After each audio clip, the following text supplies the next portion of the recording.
ऐसा दो आशीष के गुरुवर फिर ये दर्श तुम्हारा हो। ऐसा दो आशीष के गुरुवर फिर ये दर्श तुम्हारा हो। जब भी दर्श हो मेरे गुरुवर सिर पर हाथ तुम्हारा हो, सिर पर हाथ तुम्हारा हो। बोलो पंच परमेष्टि भगवान की जय। 1008 श्री आदिनाथ भगवान की जय। अंतिम तीर्थेश भगवान महावीर स्वामी की जय। आचार्य भगवान गुरुवर श्री विशुद्ध सागर जी महाराज की जय। सम्यक समाधान प्रदाता मुनि श्री सुप्रभ सागर जी महाराज की जय। मुनि श्री प्रणत सागर जी सौम्य सागर जी महाराज की जय। जय जिन बंधु, हम सब यहाँ उपस्थित हुए हैं लोकप्रिय कार्यक्रम सम्यक समाधान के लिए। जैसा इसका नाम है सम्यक समाधान, वैसे ही उसका काम है। एक समाधान सभी के लिए कार्यकारी होता है। किसी का विकल्प है फलाना डिमका, उस विकल्प का जो समाधान मुनिषी हमें प्रदान करते हैं, उस विकल्प का समाधान हम सभी लोग YouTube channel, Adinath TV channel आदि आदि के माध्यम से हम सुनते हैं एवं लाभ लेते हैं, और उसके माध्यम से हमारे मन में जो उठने वाले विकल्प है उसका समाधान प्राप्त होता है। आने वाले पर्युषण पर्व में 4 कल्याणक नगरी धर्म नगरी विदिशा से पर्युषण पर्व के मंगल अवसर पर मुनि श्री सुप्रभ सागर जी महाराज के सानिध्य में समय सारोपक स्वयं सारोपासक संस्कार साधना शिविर का आयोजन किया गया है। आप सभी लोग इस साधना शिविर में भाग लेके अपने जीवन का अहोभाग्य बदल सकते हैं एवं साधना कैसे कर सकते हैं, साधना का जो विषय है कैसे कर सकते हैं, यह सब हम मुनिषी के मुखारविंद से साक्षात उसका प्रैक्टिकल देखेंगे।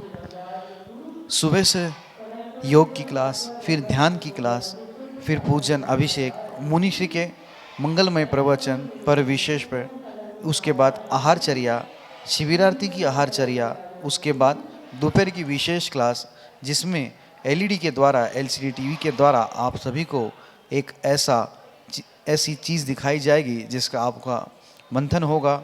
उसके उपरांत मुनिश्री के द्वारा दोपहर को 2:30 बजे, ठीक 2:30 बजे तत्वार्थ सूत्र मोक्ष शास्त्र पे मोक्ष मार्ग का विवेचन करेंगे मुनि श्री सुप्रभ सागर जी। अपने मुखारविंद से आप सभी लोग इस शिविर में लाभ लेके शांत संध्या के समय में लाइव सम्यक समाधान कार्यक्रम का लाभ भी ले सकते हैं। हाँ जी हाँ, लाइव सम्यक समाधान का आयोजन 10 दिन में इस साधना संस्कार समय सारोपासक साधना संस्कार शिविर के माध्यम से किया जाएगा। आप सभी लोग उस लाइव सम्यक समाधान का लाभ ले सकते हैं एवं शाम को संध्या आरती करते हुए, सामायिक करते हुए, अपनी दिनचर्या पूरी करते हुए एक मुनिचर्या का आपको अभ्यास किया जाएगा, साधना का अभ्यास किया जाएगा। शुरुआत करते हैं आज के इस सम्यक समाधान कार्यक्रम को। मुनिषी के चरणों में कोटिशा नमोस्तु करते हुए मुनिषी प्रणत सागर जी महाराज से यह निवेदन करते हैं कि हे स्वामी, आज के कार्यक्रम को संचालित करते हुए गति प्रदान करें। नमोस्तु नमोस्तु नमोस्तु। ओम नमः सिद्धेभ्य। नमः श्रीवर्धमानाय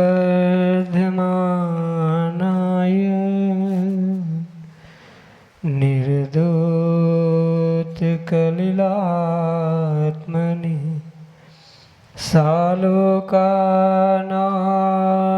त्रिलोकानां यद्विद्यादर्पणायते यद्विद्यादर्पणायते। अनंत अनंत सिद्ध परमेष्टि भगवान की, देवादिदेव 1008 भगवान शांतिनाथ स्वामी की, परम पूज्य आचार्य भगवंत गुरुवर विशुद्ध सागर जी मुनि महाराज की, परम पूज्य मुनि श्री सुप्रभ सागर जी महाराज जी की,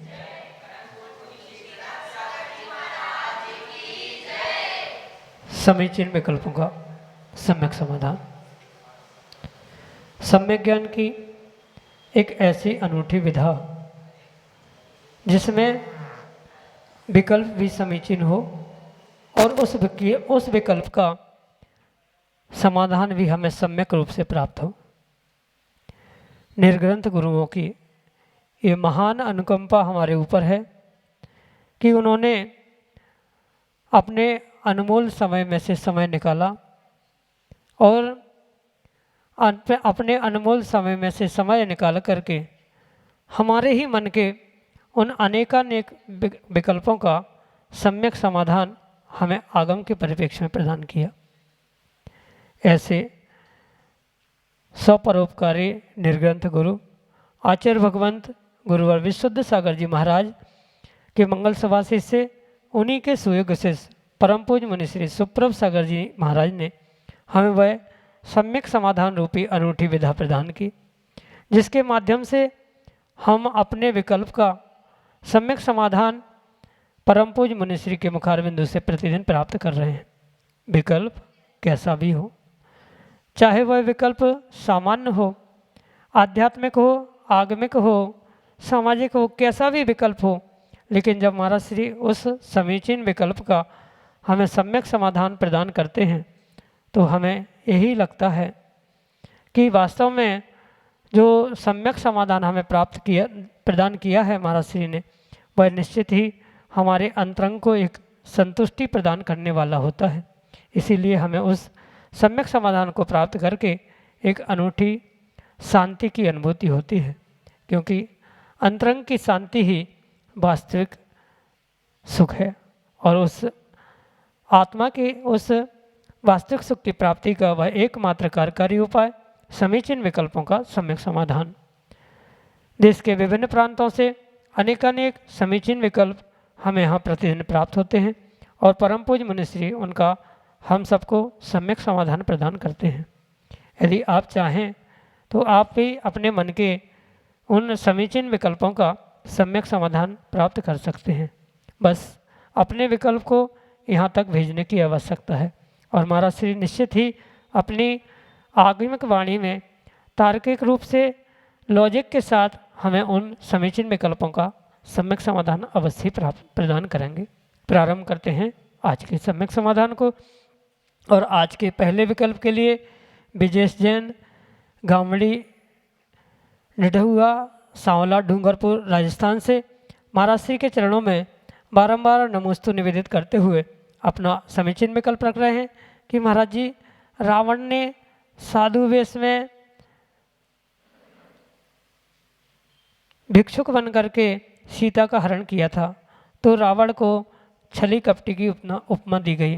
तो गुरुदेव, मेरा प्रश्न है कि नारायण ने ब्राह्मण का रूप धारण कर राजा से भिक्षुक बनकर 3 पग जमीन मांगी और 2 पग में पूरा ब्रह्मांड नाप लिया, तो नारायण के लिए ये उपमा क्यों नहीं?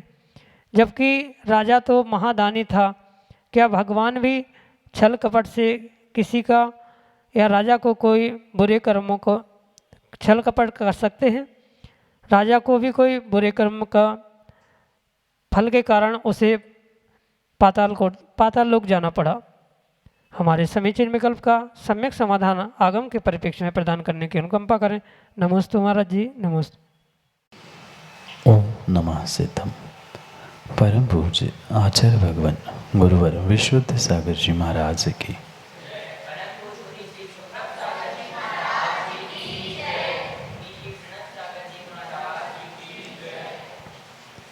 आपने विकल्प में जितने भी संदर्भ बताए वह किसी भी प्रकार से आगमोक्त नहीं। हमारे जैनागम की अपेक्षा से किसी भी प्रकार से जो रावण सीता का हरण करता है उसने कोई भेष नहीं बनाया था। वह तो अपनी विद्या के माध्यम से उस सीता को उठा के ले गया था, क्योंकि वह विद्याधर था और विद्याधर विद्या के माध्यम से ही अपना बहुत सारा कार्य कर लेते हैं। उसे किसी भी प्रकार से जो ये आप कह रहे हैं कि अमुक भेष बना के छली कपटी बनकर उसने कार्य किया, ये हमारे आगम का कथन नहीं है, अपितु कहीं न कहीं आपने अन्यत्र ग्रंथों का, अन्य मतों का आलंबन लेते हुए अपने इस विकल्प को प्रभावित किया। साथ में जो रक्षाबंधन की कथा के रूप में आज वह सब जगह प्रचलित स्वरूप आपने सुना, पूर्ण रूप से ये विशेष बात यहाँ समझे कि जो बटुक का भेष बनाने वाले थे वे नारायण नहीं थे, अपितु बटुक का भेष बनाने वाले विक्रिय रिद्धिधारी विष्णु कुमार मुनिराज थे। और विष्णु कुमार मुनिराज ने अपने विक्रिय रिद्धि के माध्यम से ही पूर्ण रूप से वहाँ बटुक का भेष बनाया था। और राजा को नहीं, अपितु जो राजा के 4 मंत्री थे उन 4 मंत्रियों को सबक सिखाने के लिए जो 701 मुनिराजों पर उपसर्ग हुए थे उनके उपसर्ग को दूर करने के लिए अपनी विक्रिया रिद्धि का प्रयोग किया था। किसी भी प्रकार से छल कपट करने के लिए या किसी को ठगने के लिए, परेशान करने के लिए उन्होंने वह भेष बनाया ही नहीं था। इसलिए जो भी संदर्भ आपने समझे हैं वे कहीं ना कहीं किसी न किसी प्रकार से पूर्ण रूप से अन्य स्थानों से प्रभावित होने के कारण से ऐसा आगम में कोई भी प्रमाण नहीं मिलता कि किसी नारायण ने भेष बनाया और किसी राजा को दुख देने के लिए बनाया। वहाँ पूर्ण कथानक जो हमारे आगम के परिप्रेक्ष्य में है उस कथानक को आपको समझने की आवश्यकता है, जिसके निमित्त से आपको ये सभी शंकाएं दूर होगी। ये परम सत्य है। जितना भी कथानक के निमित्त से विष्णु कुमार मुनिराज, ये 4 मंत्री और 701 मुनिराजों के उपसर्ग, इसको आगम प्रमाण से जब तक आप पढ़ेंगे नहीं, समझेंगे नहीं, तब तक किसी भी प्रकार से आपको ये विषय स्पष्ट नहीं होगा कि वह पाताल लोक पहुँचे राजा की, वह नारायण कौन कैसा, ये सब कुछ व्यवस्था आगम के परिप्रेक्ष्य में पहले आप समझे। रामायण को भी आप हमारे पद्म पुराण की अपेक्षा से, आचार्य भगवंत रविसेन महाराज की अपेक्षा से पढ़े समझे तो आपको रावण की भी वह जो चर्चा है उस पर भी आप अच्छे से प्रकाश डाल सकते हैं। और साथ में जो विष्णु कुमार भगवान मुनिराज थे उन्होंने बटुक का रूप धारण करते 2 पग भूमि के द्वारा पूरे ब्रह्मांड को नाप लिया था। ये कथानक भी आप अपने आगम के परिप्रेक्ष्य में बहुत अच्छे से समझ सकते हैं। इसके बारे में और विशेष समझना है तो आज ही सुबह जो विशेष रूप से इस पे प्रवचन में कथा की गई उसमें आप विष्णु कुमार मुनिराज की रक्षाबंधन की पूर्ण कथा सुने। अन्यत्र कई स्थानों पर आचार्यों ने भी, संकलनकर्ताओं ने भी वह कथानक लिखने का प्रयास किया है, वह आप पढ़े और स्पष्ट समझे कि कौन किसने क्या किया था और किस अभिप्राय से किया था, और वह समझकर ही अपनी सोच, अपनी दृष्टि को समीचीन करने का प्रयास करे। ये किसी भी प्रकार ने रावण ने कोई साधु भेष नहीं धारण किया था। दूसरी बात, नारायण वहाँ पे थे ही नहीं, विष्णु कुमार मुनिराज थे और वो राजा नहीं थे, वे मंत्री थे। इन सभी बातों को समझते हुए आप उसका निर्णय करें। संक्षेप में आपके लिए यही सम्यक समाधान। श्रीमती स्वाति जैन, विदिशा मध्य प्रदेश से महाराज के चरणों में बारंबार नमोस्तु निवेदित करते हुए अपना विकल्प रख रहे हैं कि महाराज जी, हम इसलिए दुखी हैं क्योंकि दूसरा हमसे ज़्यादा सुखी है। ऐसा क्यों है कि हम अपने से ऊंचे व्यक्ति को ही देखते हैं। हमारे समीचीन विकल्प का सम्यक समाधान करने की अनुकंपा करें। नमोस्तु महाराज जी, नमोस्तु। सामान्य रूप से मनुष्यों में सर्वत्र ही ईर्ष्या देखने में आती है, और जो भीतर बैठी हुई ईर्ष्या है, स्पर्धा है, वही कहीं ना कहीं दूसरे के प्रति भाव खराब करने के लिए निमित्त बनती। और विशेष करके जीवों की ये जो कषाय है, इन कषायों के निमित्त से ही वह अपने से बड़े व्यक्ति को देखकर कभी उनके जैसा बनने का पुरुषार्थ नहीं करता, या उन्होंने क्या पुरुषार्थ करते हुए वह स्थान प्राप्त कर लिया है ये विचार नहीं करता। अपितु कहीं ना कहीं भीतर ईर्ष्या से भरते हुए, स्पर्धा से भरते हुए वो ये सोचता है कि मैं उनसे आगे बढ़ जाऊं, या वो ही क्यों आगे बढ़ते हैं, वे ही क्यों सुखी है। ये कहीं ना कहीं ईर्ष्या के कारण ही होने वाली परिणति है।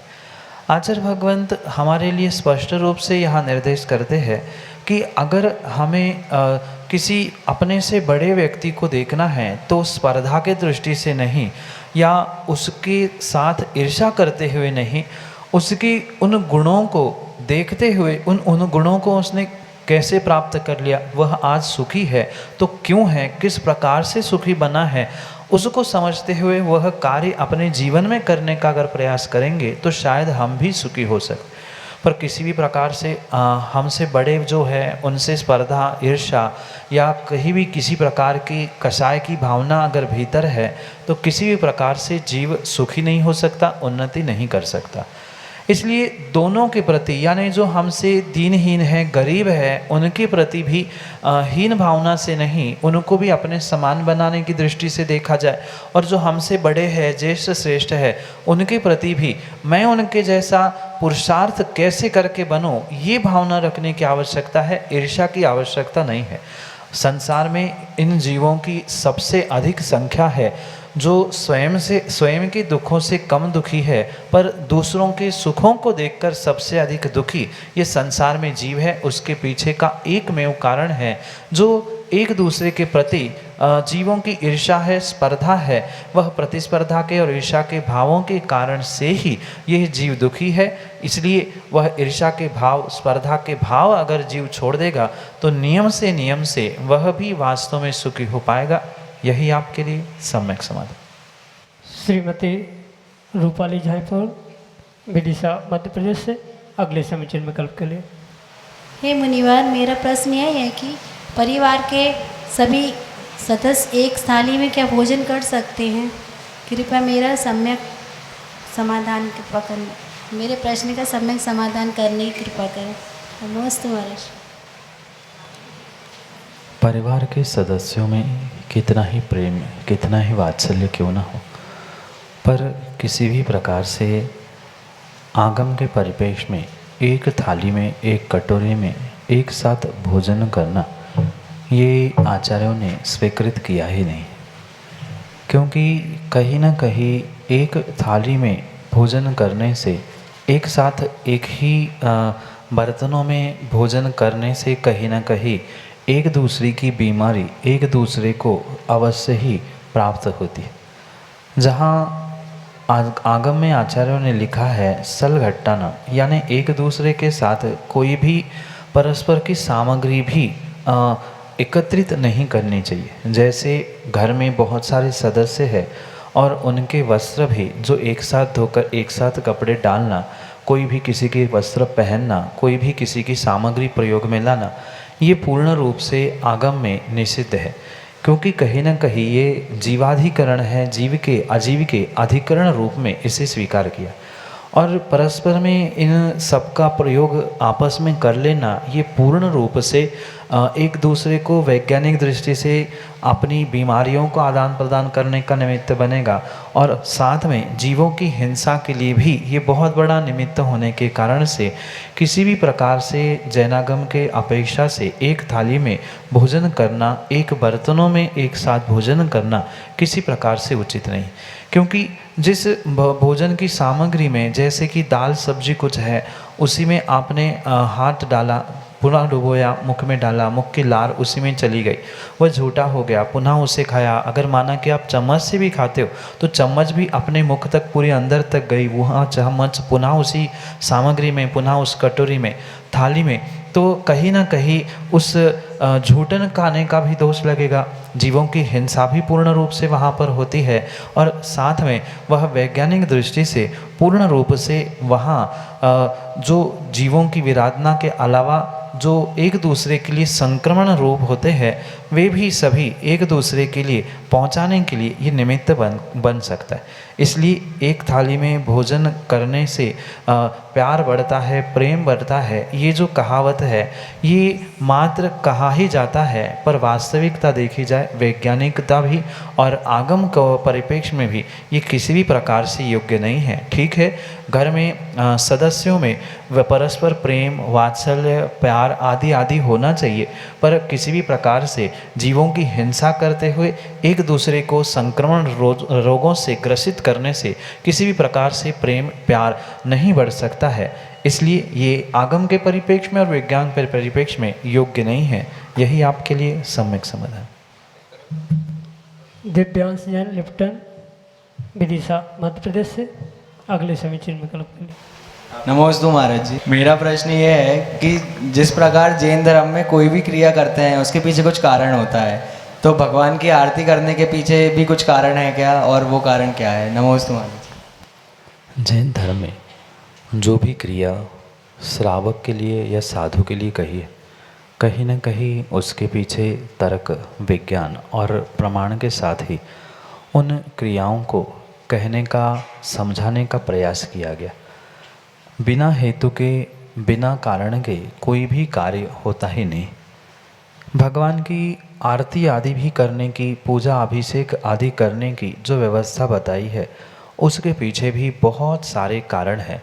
और मात्र धर्म के ही परिप्रेक्ष्य में नहीं, उससे अगर हम वर्तमान के विज्ञान के भी परिप्रेक्ष्य में, विज्ञान की भी कसौटी में कस के देखेंगे तो वह पूर्ण रूप से सही उतर आए। क्योंकि जैन धर्म ही एकमात्र वीतराग विज्ञान को बताता है। वीतरागता के साथ विज्ञान को बताने वाला होने से प्रत्येक क्रिया के पीछे विशेष विशेष कारण होते। भगवान के अभिषेक के पीछे भी कारण है, क्योंकि वह तो एक धातु की प्रतिमा है, उस पर पानी डालने से गंधोदक कैसे, क्या, ये भी विज्ञान है। मंदिर में एक मात्र दिया जलाने से, आरती करने से क्या कैसा पुण्य मिलता है, क्या होता है, इसके पीछे भी बहुत बड़े रहस्य हमारे पूर्वाचार्यों ने और तीर्थंकर भगवंतों ने प्रकट किए। जो भगवान की आरती करने की परंपरा हमारे धर्म में, हमारे मंदिरों में प्रारंभ हुई है, वे पूर्ण रूप से वीतराग विज्ञान को ही लेकर हुई है।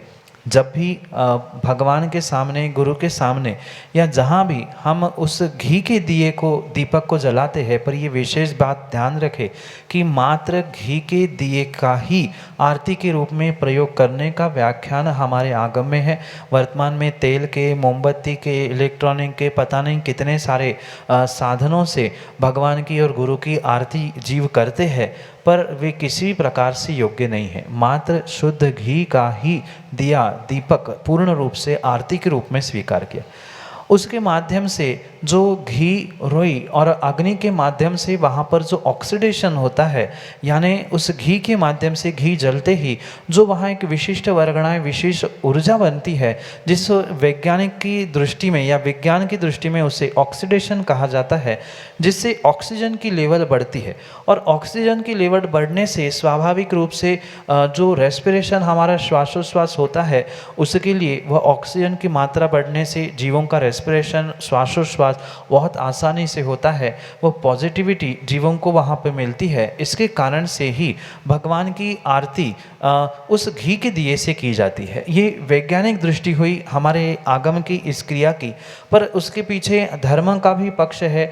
जो महान परमात्मा बन चुके हैं, तीर्थंकर भगवान बन चुके हैं या बनने के मार्ग पर गुरु आदि जा रहे हैं, उनकी आरती उतारते हुए यही भावना होती है। जैसे पूजा में भी कई बार आपने पढ़ा होगा कि मोहांधकार निवारणाय, मोह का अंधकार मिटाने के लिए ये हम दीप प्रज्वलित कर रहे हैं, केवल ज्ञान प्रकाश आए, केवल ज्ञान का प्रकाश हो, इस अभिप्राय से भी ये दीपक जलाते हुए भगवान की आरती उतारी जाती है। जैसे भगवान आपने सबको उतार के रख लिया, कर्मों को उतार के रख लिया, मोह अंधकार को उतार के रख लिया, ऐसे ही हम भी भगवान अपने कर्मों को, अपने मोह को उतार कर केवल ज्ञान को प्राप्त कर ले। इसलिए वह दीपक को जलाते हुए, वह आरती करते हुए वह भगवान को समर्पित करने की या भगवान के सामने रखनी चाहिए। ये हमारे वीतराग विज्ञान का, वीतरागता से और विज्ञान से, दोनों से कारण हमें आरती क्यों और कैसी करनी चाहिए, सम्यक समाधान से। आकांक्षा जैन, देवल, विदिशा, मध्य प्रदेश से अगले समीचीन विकल्प के लिए। नमोस्तु महाराज जी। महाराज जी, मेरा समीचीन विकल्प ये है कि महाराज जी, आप हमेशा अपने साथ समय सारजी ग्रंथ, प्रवचन एवं कक्षा में साथ क्यों रखते हैं? महाराज जी, मेरा विकल्प का समाधान कीजिए। नमोस्तु। हर किसी का कोई ना कोई एक इष्ट होता है। संसारी जीवों के लिए कोई दूसरा रागी द्वेषी जीव इष्ट के रूप में स्वीकार किया जा सकता है, पर जो स्वयं पंच परमेष्ठी में विराजमान है, ऐसे उन गुरुओं के लिए भी कोई न कोई प्रशस्त राग से भरे हुई इष्ट वस्तु अवश्य ही होती है। जैसे 24 तीर्थंकर भले ही समान हैं, पर फिर भी कोई ना कोई एक इष्ट देवता के रूप में हर व्यक्ति स्वीकार करता है। इस विषय को आचार्य भगवंत कुंद कुंद स्वामी ने अपनी पंचाशिका ग्रंथ में स्पष्ट उल्लेखित करते हुए उनके टीकाकारों ने भी लिखा है कि देवता 3 प्रकार के होते हैं, इष्ट देवता, अभिप्रेत देवता और अभिमत देवता। तो जिनवाणी भी एक प्रकार की देवता ही है, वह जिन वचन भी देवता के रूप में ही स्वीकार किए गए। और कहीं ना कहीं प्रत्येक जीव के लिए कोई आचार्य भगवंत विशेष इष्ट होते हैं जो उनको पूर्ण रूप से अपने जीवन के गुरु मानते हैं। ऐसे ही किसी निर्ग्रंथ के लिए ये समयसार जैसे ग्रंथ विशेष इष्ट हो सकते हैं, क्योंकि अध्यात्म की परिकोटि की चर्चा अगर कहीं पे की गई है तो इस समयसार जैसे महान ग्रंथ में ही की गई। और ये भी सीधी सी बात है, हम जैसे अज्ञानी जीवों के लिए कहीं ना कहीं करंट मिलना भी आवश्यक है। तो जब भी आप देखते हैं शुरुआत ग्रंथ से ही, हाथ से ही होती है, ऊर्जा भी आती है तो प्रभु के चरण स्पर्श से होती है। ऐसे ही सरस्वती का ज्ञान भी हमारे पास पहुँचे, ये कहीं ना कहीं उनके जैसा कुंद कुंद भगवान जैसा अध्यात्म हमारे भी जीवन में झलके, उनकी ऊर्जा, उनकी शक्ति, ये सब कुछ हमें प्राप्त हो, इसी अभिप्राय से ये औचित्य देखते हुए कार्य किया जाता है। ये भी बात विशेष समझने योग्य है कि मात्र जीवों की ही वरगणाएं या जीवों का ही मात्र ओरा नहीं होता, प्रत्येक द्रव्य का एक ओरा होता है, प्रत्येक वस्तु का एक ओरा होता है। और जो ग्रंथ लंबे समय तक अध्ययन में प्रयोग किया गया है उसका अपने आप ओरा बढ़ता है, जिसमें विशेष विशेष अच्छी बातें लिखी होती है उसके ओरा। और सामान्य जो कॉमिक्स आदि है, आप उनके ओरा को कहीं मशीन या किसी के माध्यम से जांचने का प्रयास करना। जो पूर्वाचार्यों ने विशेष बातों का व्याख्यान किया है, ऐसे ग्रंथों के ओरा यानी उसकी वर्गणाएं, उसके वाइब्रेशंस विशेष होते हैं। और इसी कारण से उस ओरा को, उस वाइब्रेशन को, सरस्वती के उस प्रसाद को, उन सबको प्राप्त करने का अभिप्राय, उसके अलावा वह जिनवाणी भी एक इष्ट देवता के रूप में स्वीकार की जाए। इस कारण से ही ये समयसार जैसे ग्रंथों को सामने रखने का प्रयोजन होता है। मात्र समयसार ही नहीं अपितु अन्य भी ऐसे बहुत सारे जीव हैं जो अन्य ग्रंथों को रखते हैं, कुछ लोग नहीं भी रखते हैं, तो वह अपनी अपनी मानसिकता, अपनी अपनी श्रद्धा का विषय है। कोई गुरु की फ़ोटो, कोई भगवान की फ़ोटो, कोई कुछ रखता है, ये भीतर की श्रद्धा का विषय है। सरस्वती जिनवाणी माँ ऐसे ही प्रसन्न होते हुए हम जैसे बालक के लिए वह हमेशा ही सफल जीवन के लिए, उपदेश के लिए कार्यकारी उपाय बने, इसी अभिप्राय से उनकी ऊर्जा, ओरा को प्राप्त करे इष्ट देवता। इस अभिप्राय से ही समयसार ग्रंथ को सामने रखा जा रहा है। यही आपके लिए सम्यक समझ। जय जन बंधु, हम सभी लाभ ले रहे थे लोकप्रिय कार्यक्रम सम्यक समाधान का। प्रतिदिन यह कार्यक्रम 5:13 पे YouTube चैनल सुप्रभात के माध्यम से प्रसारित होता है एवं ठीक शाम को 4 बजे आदिनाथ टीवी चैनल के माध्यम से भी यह कार्यक्रम का प्रसारण होता है। आप सभी लोग घर बैठे YouTube चैनल और आदिनाथ टीवी चैनल के माध्यम से सम्यक समाधान इस कार्यक्रम का लाभ ले सकते हैं।